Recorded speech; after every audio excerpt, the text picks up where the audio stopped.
الحمدللہ وکفا وسلام علی عبادہ الذین اصطفیٰ اشہد ان لا الہ الا اللہ وحدہ لا شریک لہ واشہد ان محمدا عبدہ ورسولہ صلی اللہ علیہ وآلہ وسلم اللہم صلی علی محمد وعلی آل محمد کما صلیت علی ابراہیم وعلی آل ابراہیم انک حمید مجید اللہم بارک علی محمد وعلی آل محمد کما بارکت علی ابراہیم وعلی آل ابراہیم انک حمید مجید اما بعد فاعوذ باللہ السمیع العلیم من الشیطان الرجیم من حمزہ ونفخہ ونفثہ بسم اللہ الرحمن الرحیم وجاءوا اباہم عشاء یبکون، اور وہ آئے اپنے والد صاحب کے پاس عشاء کے وقت روتے ہوئے۔ آیت نمبر 16 سورہ یوسف، یہاں سے آج کے سبق کا اللہ کے فضل سے اور اللہ کی توفیق سے آغاز ہو رہا ہے۔ سورہ یوسف، جیسا کہ اس کے تعارف میں بھی بات ہو چکی، یہ حضرت یوسف علیہ السلام کی کہانی اور اس کے اندر بے شمار جو اسباق ہیں ان پر مشتمل ایک صورت ہے، اور اس صورت کا تعلق نہ صرف حضرت یوسف علیہ السلام کے حالات کے ساتھ اور ایک کہانی اور ایک بیان کے ساتھ ہے، بلکہ اس کا بڑا ڈائریکٹ تعلق نبی اکرم صلی اللہ علیہ وسلم کے ان حالات کے ساتھ اور آپ کی حیات طیبہ کے ساتھ ہے جن حالات سے کفار مکہ نے نبی اکرم صلی اللہ علیہ وسلم کو دوچار کر رکھا تھا۔ اب نبی کریم صلی اللہ علیہ وسلم مصائب و آلام میں اور مصیبتوں میں اپنے آپ کو گھرا ہوا محسوس کرتے تھے، اور بالکل اسی طرح حضرت یوسف علیہ السلام بھی مصیبتوں میں گھرے ہوئے تھے جن کی کہانی سنائی جا رہی ہے۔ حضرت عائشہ، حضرت خدیجہ رضی اللہ تعالیٰ عنہ اور حضرت ابو طالب جو آپ کے چچا تھے، ان کی وفات کے بعد نبی پاک صلی اللہ علیہ وسلم بھی اپنے آپ کو تنہا محسوس کر رہے تھے۔ حضرت یوسف علیہ السلام، ان کی تنہائی کی داستان ہی عجیب تھی کہ ان کو جنگلی کنویں میں پھینک دیا گیا۔ یوں یہ وہ حالات کی مناسبت تھی جو ایک طرف احسن القصص، ایک بہترین بیان جو اللہ تعالیٰ نے ایک بہترین قصہ سنایا، بہترین بیان عطا فرمایا، وہ تو ہے ہی، اور یوسف علیہ السلام کے حالات کے حوالے سے جو آگے ہی ہے، اور اس سوال کا جو جواب ہے کہ بنی اسرائیل فلسطین سے مصر کیسے منتقل ہوئے، اس کا جواب تو اس میں تھا ہی، اور بہت سی علمی باتیں تھیں ہی، لیکن دراصل ایک دکھی شخص، ایک تنہا شخص، اور ابتلا اور آزمائشوں میں گھرا ہوا شخص، اور انتہائی بچپنے میں جنگلی کنویں میں پھینک دیا جانے والا شخص کس طرح سے ایک بڑی سلطنت پر حکمران بن گیا، یہ وہ داستان تھی جو اصل میں سنا کر ایک طرف کفار مکہ کو یہ سمجھایا جا رہا تھا کہ جس طرح برادران یوسف کی طرح تم نبی اکرم صلی اللہ علیہ وسلم کو نکالنے کے یا قتل کرنے کے منصوبے بنا رہے ہو، یہ تم ناکام ہوگے، اور بالآخر اللہ تعالیٰ نبی اکرم صلی اللہ علیہ وسلم کو کامیابیاں عطا فرمائے گا۔ اس اعتبار سے اگر دیکھیں اس حوالے سے تو ایک دکھ بھری داستان ہے یہ، یعنی اگرچہ اس کا نتیجہ جو ہے وہ اللہ تعالیٰ نے بالکل الٹ کیا، اور حضرت یوسف علیہ السلام کو اللہ تعالیٰ نے عروج اور ترقیاں عطا فرمائی ہیں، لیکن کون کون سی مصیبت ہے جو حضرت یوسف علیہ السلام کو پیش نہیں آئی اور ان کو سامنا نہیں کرنا پڑا۔ یعنی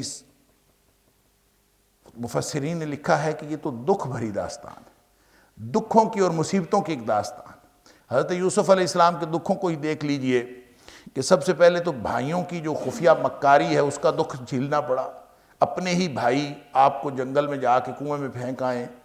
تو جو مصیبت آگے کنویں کی اور جو واقعات کے جو حالات ہوتے ہیں وہ تو مصیبتیں ہیں ہی، لیکن اس بات کا کتنا انسان کو دکھ ہوتا ہے کہ میرے بھائیوں نے میرے ساتھ یہ کیا، اور اپنے بھائیوں نے پھر جنگلی کنویں میں پھینک کے آ گئے، اور کنویں کے اندر جو حالات تھے اور جو مصائب تھے وہ دکھ الگ تھا، اور تنہائی اور موت کا جو خوف تھا اور وہ جو کیفیت تھی وہ الگ دکھ تھا۔ پھر غلام بنا کر بیچ دیے گئے، یہ ایک الگ دکھ مصیبت پیش آئی، پھر اسی طرح سے مال کی طرح بکنے لگے، لوگوں نے ان کو مال کی طرح چھپا لیا، یعنی جیتا جاگتا انسان جو مستقبل میں نبی ہونے والا ہے، یعنی کس کس طرح کا سلوک ان کے ساتھ کیا۔ پھر جو عزیز مصر کی مکاری ہے وہاں جا کر، وہ ایک الگ دکھ بھری داستان ہے۔ پھر ساری جو مصری عورتیں ہیں انہوں نے جو ورغلانے کے لیے جو مصیبتیں شروع کر دیں وہ الگ دکھ بھری داستان ہے۔ پھر قید خانے کی جو مشقت اور ابتلا ہے، اللہ اکبر الا ھذا القیاس۔ پھر جا کے جب حکومت اور اقتدار ملا ہے تو وہ بھی اپنی جگہ پہ آزمائش۔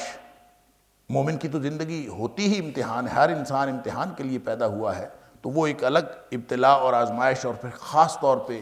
اس موقع کو اگر ہم یاد کریں اور ذہن میں بٹھائیں کہ وہی بھائی جنہوں نے کنویں میں پھینکا تھا وہ خیرات مانگنے کے لیے سامنے آئے کھڑے ہوئے ہوں، تو یہ کتنی بڑی آزمائش، یہ بھی ایک آزمائش ہی تھی۔ گویا جب اللہ تعالیٰ نے اقتدار عطا کر دیا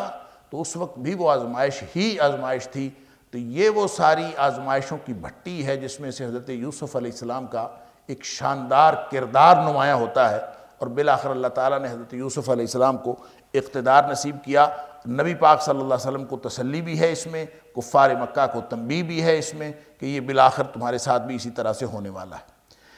اللہ تعالیٰ نے اس کو احسن القصص کہا، بہترین بیان کہا، اور اس میں کہانی آگے بڑھ رہی ہے کہ بھائیوں نے ایک پلان تیار کیا، ایک منصوبہ بندی کی کہ اپنے والد صاحب کو ہم اس بات سے کسی طرح سے آمادہ کر لیں کہ اس کو ساتھ لے جاتے ہیں اور کسی کنویں میں پھینک کے آ جائیں گے۔ پہلے تو قتل کی منصوبہ بندی ہوئی تھی، لیکن اب انہوں نے طے کیا کہ ہم کسی ایسے کنویں میں پھینک دیں گے جو کسی قافلے کے راستوں پر ہوتے ہیں، پرانے کنویں اور غیر تعمیر شدہ کنویں جو بالکل صرف اسی وقت آباد ہوتے ہیں جب کوئی قافلہ آتا ہے، اس کے مقامی آبادی اس کو استعمال نہیں کرتی۔ اس لیے ان کو یہ خیال تھا کہ جب ہم اس کنویں میں غیابت الجب، اس کے بارے میں نے عرض کیا تھا کہ جب کہتے ہی ایسے کنویں کو ہیں جو بہت جو ایک تو تعمیر شدہ نہ ہو اور گہرا ہو، اس کی گہرائی میں پھینک دیں گے تو ظاہر ہے وہاں پہ آنا ہی ان لوگوں نے ہے جو راستے سے گزرتے ہوئے قافلے گزرتے تھے، تو وہ اٹھا کے لے جائیں گے، وہ ظاہر پانی نکالنے کے لیے ڈول ڈال لیں گے تو ان کو بچہ مل جائے گا، وہ یہاں سے لے جائیں گے۔ اس طرح سے ان کی منصوبہ بندی کامیاب ہو جائے گی کہ وہ حضرت یوسف علیہ السلام کو منظر سے غائب کر لیں گے۔ اب وہ پلاننگ کر کے حضرت یعقوب علیہ السلام سے اپنے بھائی کو، یوسف علیہ السلام کو ساتھ لے گئے اور وہاں جا کے انہوں نے کنویں میں پھینکا اور رات کو اب واپس آئے۔ وَجَاءُوا أَبَاهُمْ عِشَاءً يَبْكُونَ، عشاء کے وقت آئے۔ اب اس میں مفسرین نے یہ بھی لکھا ہے، ایک تو عشاء کے وقت آئے، دوسرا روتے ہوئے آئے۔ ظاہر ہے چونکہ سارا ڈرامہ بازی انہوں نے کرنی تھی لہذا روتے ہوئے آئے۔ رات کو اس لیے آئے کہ دن کے اگر اجالے میں آتے تو ان کے چہروں سے ان کا فریب اور مکر عیاں ہو جاتا، اور جان بوجھ کر وہ اندھیرا کر کے آئے کہ کم از کم چہروں کے اوپر جو ہماری مکاری واضح ہو رہی ہے۔ اور پھر آگے بات کس سے کرنی تھی؟ حضرت یعقوب علیہ السلام سے کرنی تھی جو نبیوں کا باپ اور نبیوں کا بیٹا تھا، نبیوں کی اولاد تھی اور خود بھی نبی تھا۔ تو یہ کیسے ہو سکتا ہے کہ ایک مومنانہ فراست سے دیکھنے والا آدمی مکاری نہ پہچان سکے؟ لہٰذا ان کو یہ ڈر تھا کہ ہماری مکاری کا پول نہ کھل جائے، اس لیے وہ رات کو آئے اور روتے ہوئے آئے۔ اب رونا ڈرامہ آپ کر رہے ہوں اور رونے کی بناوٹ کر رہے ہوں، رات کو اندھیرے میں کیا پتہ چلتا ہے کہ کوئی آدمی کیا کر رہا ہے کیا نہیں۔ تو قرآن کہتا ہے کہ عشاء یبکون، عشاء کے وقت آئے اور روتے ہوئے آئے۔ قالوا، اور آ کے کہا، یا ابانا، اے ہمارے والد صاحب، اے ہمارے ابا جی، انا ذہبنا نستبق، ہم اصل میں دوڑ کا مقابلہ کرنے لگے تھے، ہم گئے تھے دوڑ کا مقابلہ کرنے کے لیے، ایک دوسرے سے آگے بڑھنے کے لیے۔ وَتَرَكْنَا يُوسُفَ عِنْدَ مَتَاعِنَا، اور یوسف علیہ السلام کو ہم نے چھوڑ دیا تھا اپنے سامان کے پاس۔ فَأَكَلَهُ الذِّئْبُ، تو وہی ہوا جس کا ڈر تھا، جو آپ نے خدشہ کا اظہار کیا تھا، فَأَكَلَهُ الذِّئْبُ، اس کو بھیڑیا کھا گیا۔ اللہ اکبر۔ وَمَا أَنْتَ بِمُؤْمِنٍ لَنَا، اور ہمیں پتہ ہے کہ آپ نے ہماری بات کا یقین تو کوئی نہیں کرنا، آپ نے ہمارے اوپر بھروسہ تو کوئی نہیں کرنا۔ وَلَوْ كُنَّا صَادِقِينَ، اگرچہ ہم سچے بھی ہوں تو اب صورتحال ایسی ہے آپ نے ہماری بات کا یقین نہیں کرنا۔ ہیں ہم سچے، لیکن انہوں نے یہ کہا نہیں کہ ہم سچے ہیں۔ وَلَوْ كُنَّا صَادِقِينَ، اگر ہم سچے ہوں بھی تو آپ نے یقین کوئی نہیں کرنا۔ اللہ اکبر۔ وَجَاءُوا عَلَىٰ قَمِيصِهِ بِدَمٍ كَذِبٍ، قمیض وہ لے کے آ گئے کرتا لے کے آگئے حضرت یوسف علیہ السلام کا، وَجَاءُوا عَلَىٰ قَمِيصِهِ بِدَمٍ كَذِبٍ، جھوٹ موٹ کا خون اس کے پر لگا کر قمیص لے کے آگئے۔ اب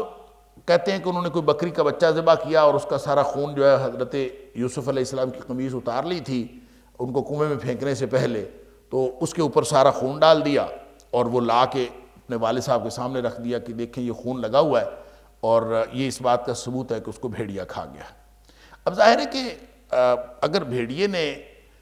قمیص اتاری ہو یا بھیڑیے نے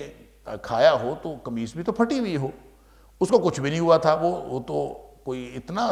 سیانہ بھیڑیا تھا، اس نے پہلے قمیص اتاری اور پھر بعد میں کھایا۔ حضرت یعقوب علیہ السلام سمجھ تو گئے، ایک تو جو ان کے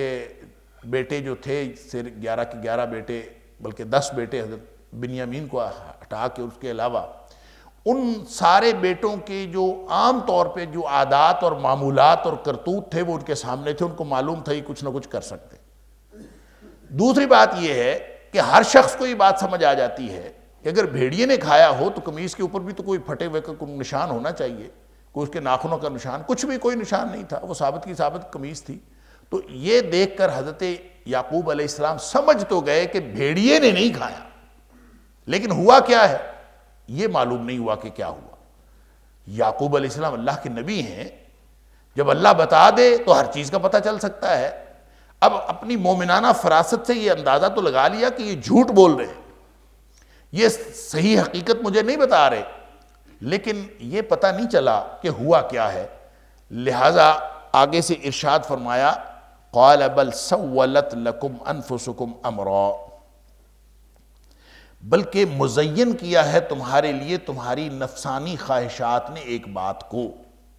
سولا، تسویل کہتے ہیں کسی چیز کو آراستہ کرنا، خوشنما بنا کے دکھانا، مزین کرنا کسی چیز کو، چاہے وہ جیسی بھی عیب دار ہو اس کو چھپا کے مزین بنا کے دکھانا۔ قال بل سولت لکم انفسکم امرا، تمہارے اپنے جو نفس ہیں، نفسانی خواہشیں ہیں، انہوں نے ایک چیز بنائی ہے تمہارے لیے۔ سولت لکم انفسکم امرا، ایک بات کو خوشنما بنایا ہے، یعنی تم نے خود بات گھڑی ہے، اصل بات یہ نہیں، تم نے خود کوئی منصوبہ بندی کی ہے، اپنی خواہشات سے کچھ بات بنائی ہے۔ یہ بھیڑیے نے کھایا نہیں ہے۔ یہ کیوں نہیں بھیڑیے نے کھایا؟ اس لیے کہ اگر بھیڑیا کھا گیا ہے تو کہانی تو ختم ہو جاتی۔ یعقوب علیہ السلام اپنے بیٹے یوسف علیہ السلام کا وہ خواب سن چکے تھے جس کا مطلب یہ تھا کہ اللہ نے ایک دن اس سے سجدہ کروانا ہے سارے بیٹوں کو اور والدین کو، تو یہ کیسے ہو سکتا ہے کہ اس کا معاملہ ختم ہو گیا ہو؟ لہٰذا معلوم تھا کہ کوئی نہ کوئی گڑبڑ کی ہے، لیکن کیا گڑبڑ کی ہے یہ معلوم نہیں تھا۔ اس لیے کہا کہ تمہارے دلوں نے، تمہاری نفسانی خواہشات نے خود ہی کچھ گڑبڑ کی ہے۔ فصبر جمیل، لہذا اچھے صبر کے علاوہ اور کیا کیا جا سکتا ہے؟ صبر جمیل، اچھا صبر ہی ہے۔ اچھا صبر یہ ہوتا ہے کہ آدمی اپنی ساری صلاحیتیں استعمال کرنے کے بعد مایوس ہو کر بیٹھ جائے، یہ صبر جمیل نہیں ہے۔ نبی پاک صلی اللہ علیہ وسلم نے فرمایا کہ الصبر عند الصدمۃ الاولی، جب پہلا جھٹکا لگتا ہے نا تو اسی وقت انسان اگر روک لے اپنے آپ کو تو وہ ہے صبر جمیل، وہ ہے اصل صبر۔ صبر کا معنی، لفظی معنی ہوتا ہے روک لینا، اس کو مرادی طور پر ہم اس کا ترجمہ یہ بھی کرتے ہیں کہ ڈٹ جانا۔ کس چیز کو روک لینا اور کس چیز پر ڈٹ جانا، یہ اس کا تعلق کسی بھی سچویشن کے ساتھ ہے، کیونکہ یہ سچویشنل ہے۔ کسی موقع پر کوئی کام کرنا صبر ہوتا ہے، کسی موقع پر کسی کام کو نہ کرنا صبر ہوتا ہے، اور کسی موقع پر اپنے رد عمل کو بھرپور طریقے سے لوگوں کے سامنے لانا، یہ صبر ہوتا ہے۔ تو بنیادی طور پر اس فطری رد عمل کو روک لینے کا نام صبر ہے، جو کسی بھی سچویشن میں انسان کے اندر پیدا ہوتا ہے فطری طور پر، لیکن انسان اس کو اس لیے روک لیتا ہے کہ اللہ اور اس کے رسول صلی اللہ علیہ وسلم کے حکم کے خلاف، لہذا اس کا اظہار نہیں کرتا۔ خوشی کے وقت اپنے آپے سے باہر ہو جانا یہ بھی بے صبری ہے، اور اپنے آپ کو حدود میں محدود رکھنا یہ صبر ہے۔ انتہائی صدمے کے وقت اپنے آپے سے باہر ہو جانا یہ بے صبری ہے۔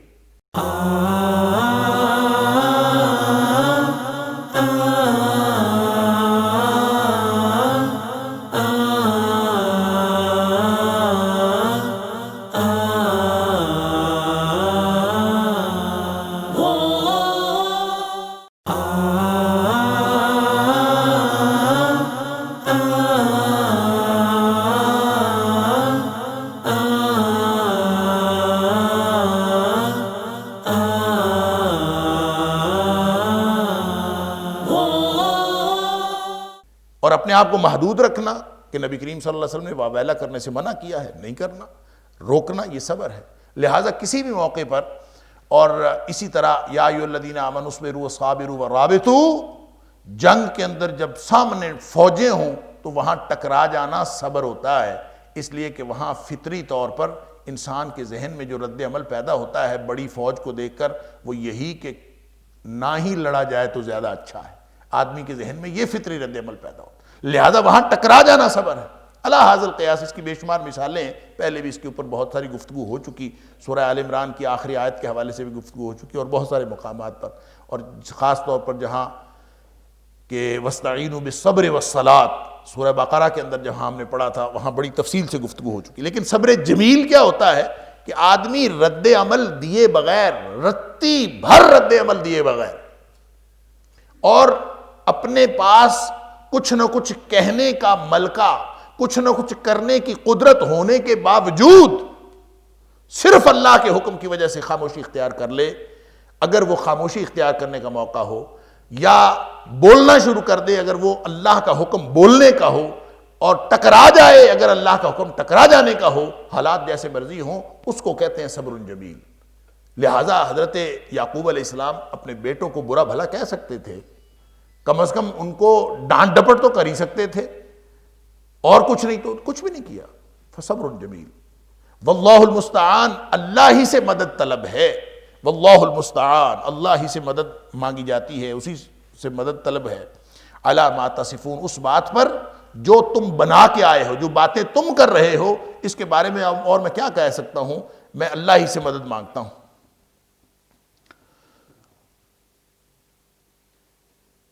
وجاءت سیارۃ، اب کہانی آگے بڑھتی ہے، یہ فصبر جمیل واللہ المستعان علی ما تصفون، اس کے بارے میں جو مشہور واقعہ ہے، حضرت عائشہ صدیقہ رضی اللہ تعالی عنہا پر جب تہمت لگی ہے، بہتان لگا ہے، اور اس میں اس کی تفصیل میں حدیث کے اندر آتا ہے کہ نبی اکرم صلی اللہ علیہ وسلم نے شروع میں ہی حضرت عائشہ صدیقہ رضی اللہ تعالی عنہا کو بھیج دیا تھا اپنے والدین کے گھر، اور ایک دن نبی پاک صلی اللہ علیہ وسلم تشریف لے گئے حضرت عائشہ صدیقہ رضی اللہ تعالی عنہا کو دیکھنے ان کے گھر، اور ان پورے مہینے میں جب سے الزام لگا تھا، یہ بہتان لگا تھا، نبی پاک صلی اللہ علیہ وسلم نے حضرت عائشہ صدیقہ رضی اللہ تعالیٰ عنہ کے پاس آ کے ملاقات نہیں کی۔ اس دن آپ تشریف لائے، اور آ کے عائشہ صدیقہ رضی اللہ تعالیٰ عنہ کے پاس بیٹھ گئے۔ حضرت ابوبکر صدیق رضی اللہ تعالیٰ عنہ کی زوجہ محترمہ وہ بھی آ گئیں، اور وہاں نبی پاک صلی اللہ علیہ وسلم نے حضرت عائشہ صدیقہ رضی اللہ تعالیٰ عنہ سے پوچھا کہ اگر کوئی ایسی بات ہے تو تم مجھے بتا، غلطی انسان سے ہو جاتی ہے، اگر کوئی غلطی ہو گئی ہے تو توبہ کر لو، اور اگر نہیں ہوئی تو بھی مجھے بتا دو کہ یہ جھوٹ ہے۔ حضرت عائشہ صدیقہ رضی اللہ تعالیٰ عنہ فرماتی ہیں کہ میں اگر کہوں کہ میں نے نہیں کیا، اور اللہ جانتا ہے کہ میں نے کوئی ایسی حرکت نہیں کی، تو تم لوگوں نے میرے یقین کیسے کرنا ہے؟ اس لیے کہ ساری دنیا شور مچا رہی ہے، میری بات پہ تو یقین نہیں کریں گے، اور اگر میں کہوں کہ میں نے کیا ہے، جو کہ اللہ جانتا ہے کہ میں نے نہیں کیا، تو پھر تم نے یقین کر لینا ہے، تو میرے کہنے کا فائدہ کوئی نہیں۔ میں اگر کہوں کہ میں نے نہیں کیا تو تم لوگوں نے یقین نہیں کرنا، جو کہ سچی بات ہے، اور اگر میں غلط بات اپنی طرف منسوب کر لوں جو کہ جھوٹ ہے تو پھر تم لوگ یقین کر لو گے، تو یہ وہ سچویشن ہے کہ میں اس میں کچھ نہیں بھی کر سکتی۔ تو فرماتی ہیں کہ میں نے پھر اس موقع پر یہی کہا کہ میں وہی کہوں گی، میرے پاس اور کوئی راستہ نہیں ہے، لا اجد لی الا ما قال ابو یوسف، کہتی ہیں میں سوچتی رہی کہ یوسف علیہ السلام کے والد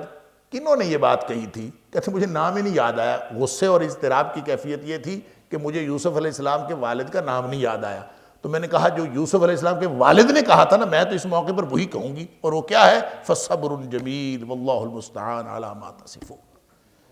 میں اس کے علاوہ کچھ نہیں کر سکتی، میں تو صبر ہی کرتی ہوں، میں نہیں کہتی، میں یہ بھی نہیں کہتی کہ میں سچی ہوں، میں صبر کرتی ہوں۔ صبر جمیل، ایک رتی بھر رد عمل دیے بغیر، فصبر جمیل واللہ المستعان، اللہ سے مدد طلب ہے، علی ما تصفون، جو تم لوگ باتیں کر رہے ہو اللہ ہی سے مدد طلب ہے۔ وجاءت سیارۃ، قافلہ آیا۔ اب یہ قافلہ سیارہ سے مراد ہوتا ہے وہ جو راستے پر چلنے والے، تو راستے پر چلنے والے گاڑیاں بھی ہوتی ہیں، سیارہ گاڑی کو بھی کہہ دیتے ہیں، تو سیارہ سے مراد راستے پہ چلنے والے قافلوں میں سے ایک قافلہ۔ فَأَرْسَلُوا وَارِدَهُمْ، انہوں نے اپنے پانی لانے والے کو بھیجا، وارد سے مراد پانی لانے والا۔ فَأَدْلَى دَلْوَهُ، اس نے اپنا ڈول ڈالا۔ قَالَ يَا بُشْرَى، وہ اتنا خوش ہوا کہ کیا خوشخبری ملی ہے، هَذَا غلام، کہ اس کے اندر تو لڑکا ہے۔ یعنی وہ جب رسی ڈول ڈالا نیچے تو حضرت یوسف علیہ السلام نے رسی پکڑ لی، رسی پکڑی تو بڑا خوش ہوا، اس نے دیکھا کہ یہ ڈول کھینچا نہیں جا رہا، اتنا بھاری کیسے ہو گیا؟ تو جب اس نے دیکھا تو ایک لڑکا، تو اس نے شور مچایا۔ وَأَسَرُّوهُ بِضَاعَةً، اور ان لوگوں نے چھپا لیا اس کو ایک سامان تجارت کے طور پر، مال تجارت، بضاعہ پونجی کو کہتے ہیں جس کو بیچا اور خریدا جا سکے، کموڈیٹی جیسے انگریزی میں ترجمہ کرتے ہیں کموڈیٹی، یعنی جو وہ مال جس کو بیچا اور خریدا جا سکے۔ تو چونکہ غلاموں کی بھی خرید و فروخت ہوتی تھی تو انہوں نے اتنا خوبصورت لڑکا دیکھ کر اس کو چھپا لیا کہ جیسے ہم نے خریدا ہے اور ہم کسی کو بیچیں گے اور یہ ہمارا خریدے بیچے جانے والی چیز ہے، اس طرح انہوں نے چھپا لیا۔ اب یہاں پہ وَأَسَرُّوهُ، ان لوگوں نے اس کو چھپا لیا۔ کس نے چھپا لیا؟ چھپایا تو ظاہر ہے حضرت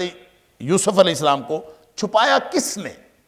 اس کے بارے میں مفسرین کا اختلاف ہے کہ اسرّو کا فاعل کون ہے، یعنی چھپانے والا کون ہے۔ کچھ مفسرین نے خیال کیا ہے کہ اس کے فاعل جو ہے برادران یوسف، اور انہوں نے یہ تفسیر کی ہے کہ یوسف علیہ السلام کو کنویں میں پھینک کر وہ لوگ ادھر ادھر ہی نگرانی کر رہے تھے کہ جب کوئی قافلہ آئے گا تو وہ اٹھا کے لے جائے گا، کیونکہ اس کنویں کو استعمال کرنے کا مقامی آبادی کا تو امکان ہی نہیں تھا، اس لیے کہ ایک تو وہ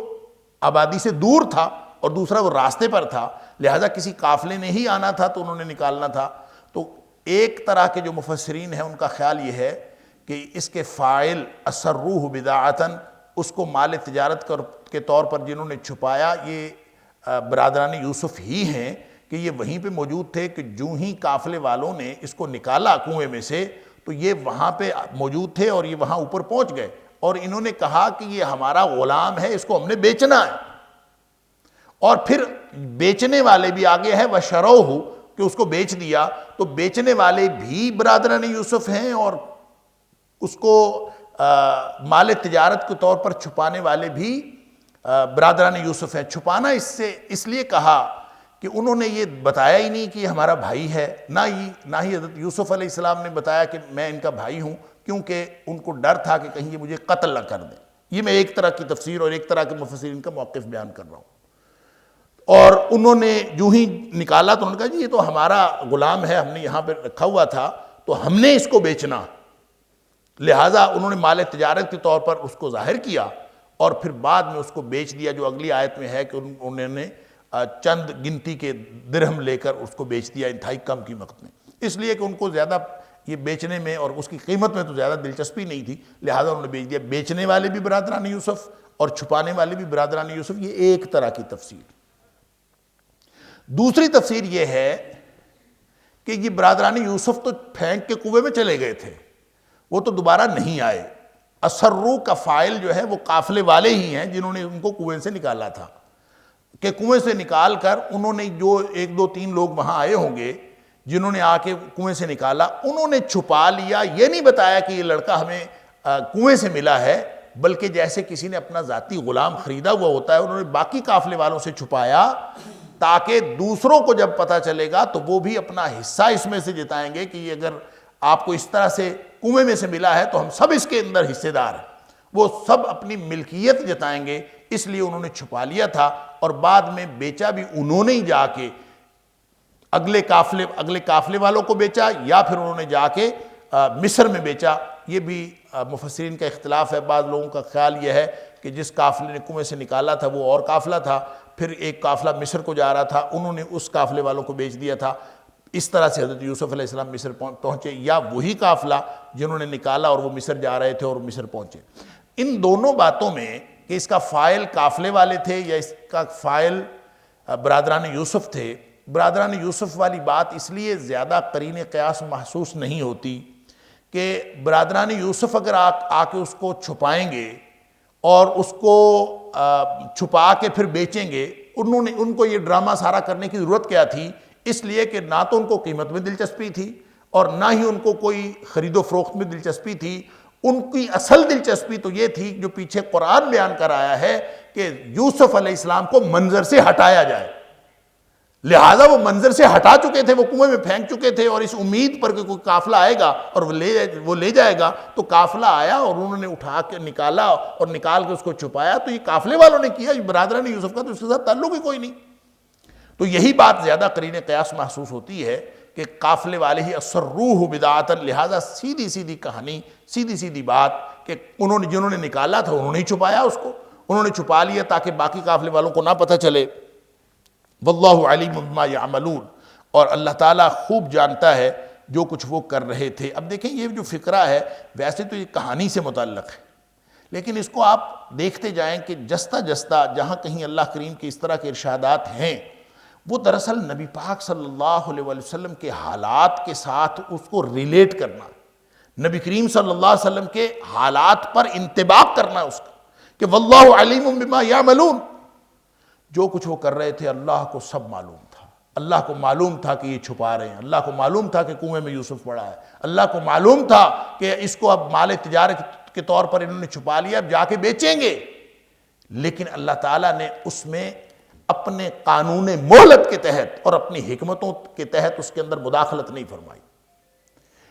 کئی سالوں کے بعد جا کے حضرت یوسف علیہ السلام حکمران بنے ہیں،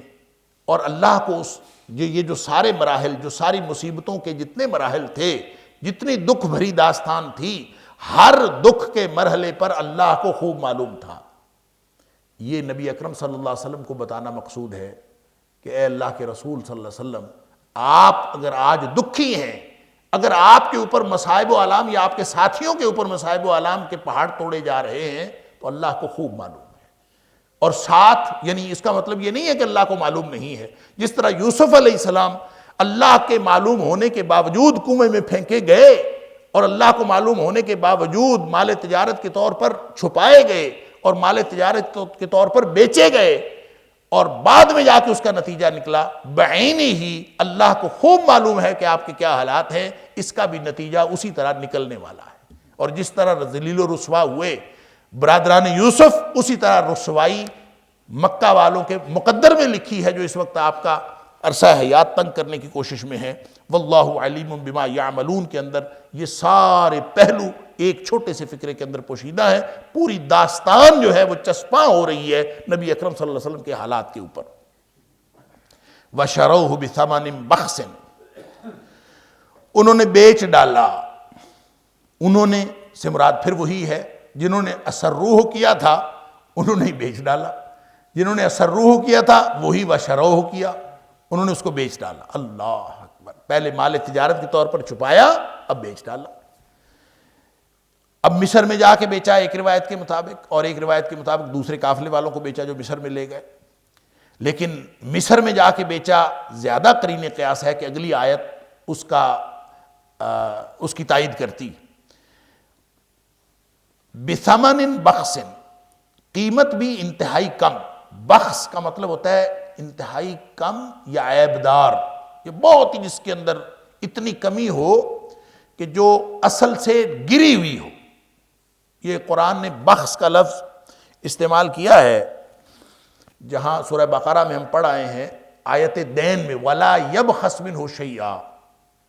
کہ جب وہ تحریر کرنی ہے، اللہ تعالیٰ کا حکم ہے کہ جب بھی کوئی قرض لین دین کرو تو اس میں تحریر کر لیا کرو، اور تحریر وہ کرے جس کے ذمے ہے قرض، یعنی وہ تحریر کرے کہ جس کے ذمے ہے حق، لیکن وہ لکھتے ہوئے اس میں کمی نہ کرے، وَلَا يَبْخَسْ مِنْهُ شَيْئًا، اس میں سے کوئی کمی نہ کرے۔ تو یہ وہی ثمن بخسن کا مطلب ہے انتہائی کم قیمت میں انہوں نے بیچ دیا۔ دراہم معدودہ، اچھا یہ شرو جو ہے، شراء اور بیع دو لفظ استعمال ہوتے ہیں، ایک ہے عام طور پہ شراء خریدنے کے لیے لوگ کہتے ہیں اور بیع بیچنے کے لیے، لیکن یہ بات درست نہیں ہے۔ شرا اس کا معنی بیچنا بھی ہوتا ہے اور خریدنا بھی ہوتا ہے، دونوں معنی اس کے اندر پائے جاتے ہیں، اور یہی معنی تقریباً بیع کا ہے۔ لیکن یہاں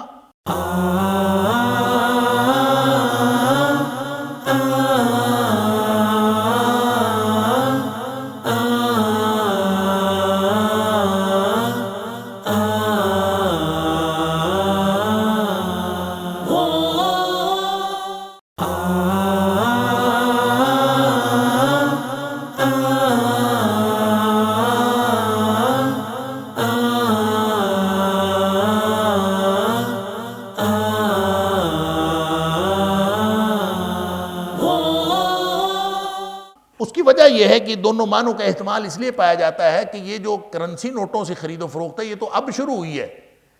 اور یا پھر سونے اور چاندی کے جو درہم اور دینار تھے یہ بھی بہت بعد میں شروع ہوئی۔ اصل میں تو جو چیزیں بیچی اور خریدی جاتی تھیں وہ تو اس طرح سے خریدی اور بیچی جاتی تھی کہ ایک چیز دے دی اور دوسری چیز لے لی۔ آپ نے کسی کو گندم دے دی، جو لے لیے، کسی کو کھجوریں دے دی، گندم لے لی، تو یعنی ایک جو چیز دے رہا ہوتا تھا وہ بھی اسی طرح کا عمل ہوتا تھا جس طرح سے وہ لے رہا ہوتا تھا۔ لہٰذا یہ بنیادی طور پر شرع یعنی کوئی چیز ایک قبضے میں ہو اور وہ آپ کے قبضے سے نکل جائے اور دوسری چیز آپ اس کی جگہ قبضے میں لے لیں، یہ اس کا معنی ہوتا ہے۔ اس لیے خرید بھی فروخت بھی دونوں اس کے معنی میں شامل ہیں۔ لیکن ایک بڑا گتھی سلجھائی ہے امام راغب اصفہانی نے، اور عربی کے عام استعمال کے حوالے سے یہ کنفیوژن ختم ہو جاتا ہے کہ کہاں ہم نے اس کا ترجمہ بیچنا کرنا ہے اور کہاں خریدنا کرنا ہے۔ اور وہ امام راغب اصفہانی نے مفردات القرآن کے اندر ایک بات لکھی ہے، وہ کہتے ہیں کہ اگرچہ معنی تو اس کا دونوں ہے، لیکن جہاں کہیں یہ بیچنے کے معنوں میں استعمال ہوا ہے وہاں یہ شرع کے شکل میں اور شرع کے وزن پہ آیا ہے، اور جہاں کہیں یہ خریدنے کے معنوں میں آیا ہے وہاں یہ اشترا آیا ہے، شرع نہیں آیا، وہاں پہ تا اس کے ساتھ شامل ہے۔ لہذا جہاں کہیں ان اللہ اشترا من المؤمنین، اللہ نے خرید لی ہیں اہل ایمان سے، لہذا جہاں کہیں اشترا آئے گا تو اس کا معنی خریدنا ہوگا، اور جہاں شرع ہوگا اس کا معنی بیچنا ہوگا۔ لہذا یہ سادہ سی نشانی ہے، ہمیں ہر جگہ پہ یہ معلوم ہو جائے گا کہ اس کا ترجمہ خریدنا کرنا ہے یا بیچنا کرنا ہے۔ وَشَرَوْهُ، اور انہوں نے بیچ ڈالا بِثَمَنٍ بَخْسٍ کی، لہٰذا یہاں پہ امکان ہی ختم ہو گیا کہ اس کا معنی خریدنا بھی ہو سکتا ہے۔ دراہم معدودہ، چند درہم گنتی کے، معدودہ کا مطلب گنتی کے، ایسے تھوڑے سے درہم، کیونکہ ان کو مسئلہ ہی کوئی نہیں تھا۔ وَكَانُوا فِيهِ مِنَ الزَّاهِدِينَ، کہ اس میں وہ بالکل بے رغبت تھے، بے رغبتوں میں سے تھے، ان کو کوئی رغبت ہی نہیں تھی قیمت کی طرف، تو کیونکہ مفت ہاتھ میں آیا تھا لڑکا، قیمت تو بھری نہیں تھی، تو کوئی خرید کے لایا ہوتا ہے تو اس کو پتا ہوتا ہے کہ میں نے اتنے کا خریدا، میں نے اس سے زائد میں بیچنا ہے۔ اور جس کو مفت ہاتھ میں آیا ہے اس کو کیا پرواہ ہے، جتنے بھی مل جائیں۔ وَقَالُوا فِيهِ مِنَ الزَّاهِدِينَ، اور وہ بالکل بے رغبت تھے، کوئی مسئلہ نہیں تھا ان کو۔ وَقَالَ الَّذِي اشْتَرَاهُ مِن مِصْرَ، اللہ اکبر، وہ شخص جس نے خریدا، اشتراہ، اب دیکھیں یہ یہاں پہ شروع نہیں ہے، اشتراہ ہے، لہذا کنفیوژن ختم ہو گیا۔ وقال الذی اشتراہ، وہ شخص جس نے اس کو خریدا، من مصر، مصر میں، پہنچ گئے مصر میں، اللہ اکبر، جس نے خریدا۔ اب یہ شخص کون تھا؟ اس کے بارے میں قرآن نے تو کچھ نہیں بتایا کہ وہ شخص کون تھا۔ یوں لگتا ہے کہ یہ کوئی بہرحال کوئی سماجی طور پر مقام و مرتبہ رکھنے والا کوئی شخص تھا، اور اس نے خریدنے کے بعد جو اپنے گھر گیا، لمراتی ہی، اس نے اپنے اہلیہ سے کہا، اپنی عورت سے، اکرمی مثواہ، کہ اس کو عزت اور اکرام کے ساتھ ٹھہراؤ، اکرمی، عزت دو اس کو، مثواہ ہو اس کے ٹھکانے میں، یعنی اس کو رہائش میں بہترین یعنی اکرام سے رکھو، عزت سے رکھو۔ عسیٰ ان ینفعنا، ہو سکتا ہے کہ یہ ہمیں فائدہ دے، او نتخذہ ولدا، یا ہم اس کو پھر بیٹا ہی بنا لیں۔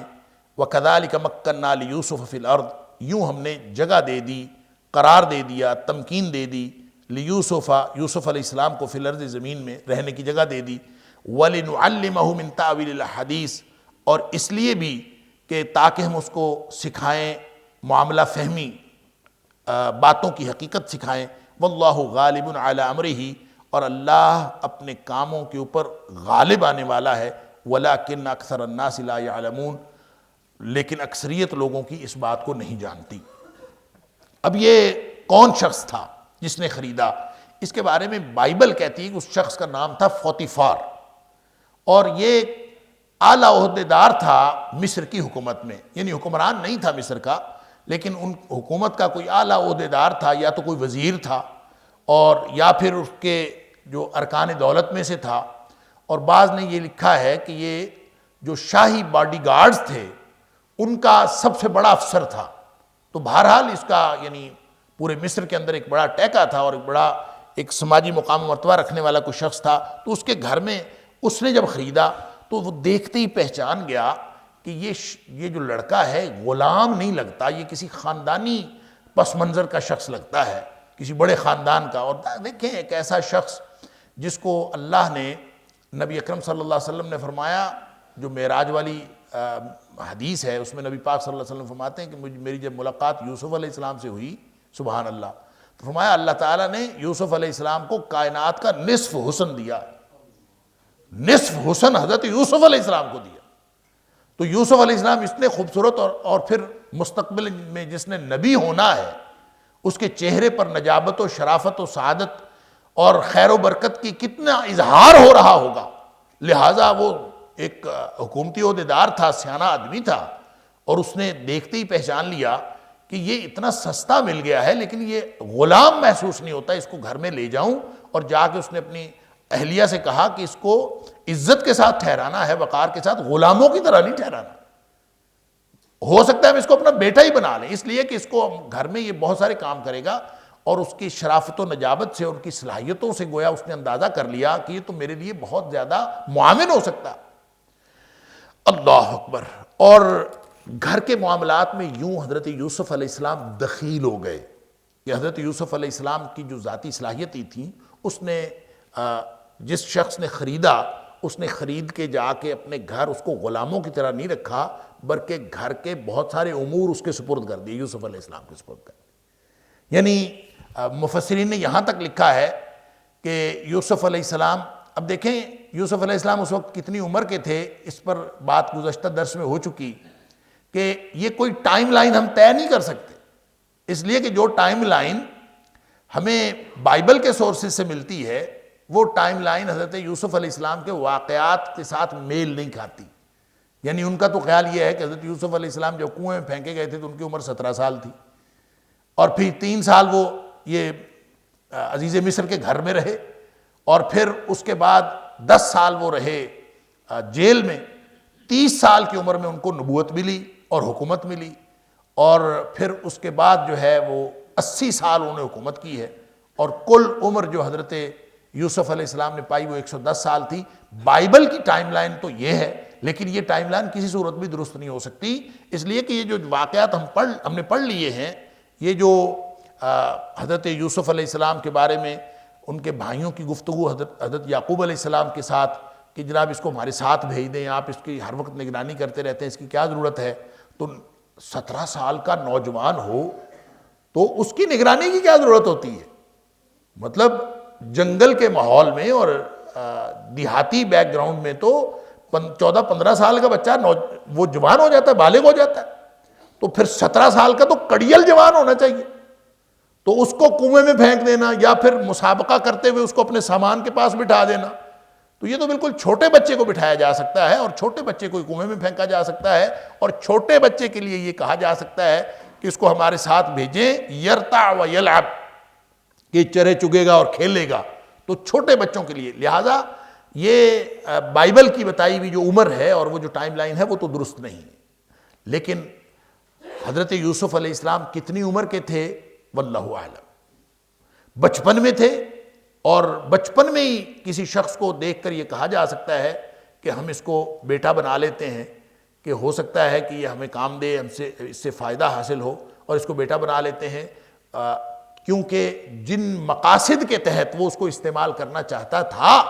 اس کو یہ نظر آ رہا تھا کہ ان کے اندر اتنی خوبیاں ہیں کہ یہ میرے مقاصد پورے کر سکتا ہے، تو ہو سکتا ہے ہمیں اس سے فائدہ ہو۔ تو فائدے کی توقع وہ مستقبل میں حاصل کرنے کی وہ امید کر رہا تھا، یا پھر بیٹا بنانے کی. تو جو 17 سال کا نوجوان ہو وہ تو اپنا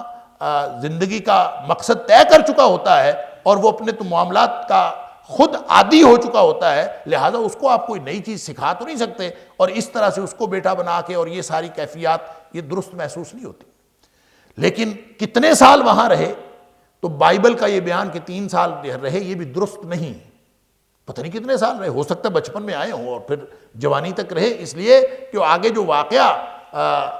عزیز مصر کی بیوی کے ساتھ جو ہوا، یعنی زلیخا کے معاملے جو اس نے پھسلانا چاہا حضرت یوسف علیہ السلام کو، تو اس کا مطلب ہے جب جوانی چڑھ گئے تھے پھر اس وقت اس نے یہ حرکت کی. تو وہ جو یہ ٹائم سپین کتنا ہے